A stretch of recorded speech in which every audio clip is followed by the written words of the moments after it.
વિજય પટેલ.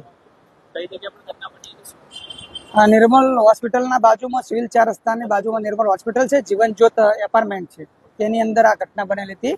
અને સ્ટોક માર્કેટની દુકાન છે આ એરિયે, એને પહેલા માળે જ છે, એની અંદર આ ઘટના બની હતી. શોર્ટ સર્કિટ, લગભગ શોર્ટ સર્કિટના કારણે બનાવ બનેલો છે. એસી અને પંખા ને બધું હતું એની અંદર લાગેલું હતું. શટર અમે લોકો આવીને પહેલા શટર તોડી નાખ્યું. શટર તોડ્યા પછી અંદર જોયું તો સ્મોક વધારે હતો. પછી બીએસ સેટ પહેરીને અને અમારા માણસો અંદર ગયા. અંદર જઈને પછી પાવર સપ્લાય બંધ કરાયા પછી અમે અંદર જોયું તો એસી અને શોર્ટ સર્કિટની અંદર પંખો ને બધું હતું. કોઈ જાનહાની થઈ નથી. અને લગભગ 8:25 આસપાસનો કોલ હતો. મજુરા ગેટ, નવસારી બજાર અને માન દરવાજા, 3 ગેટની ગેટ. લગભગ 20 થી 25 અમારા કેન્ડિડેટો અને ઓફિસરો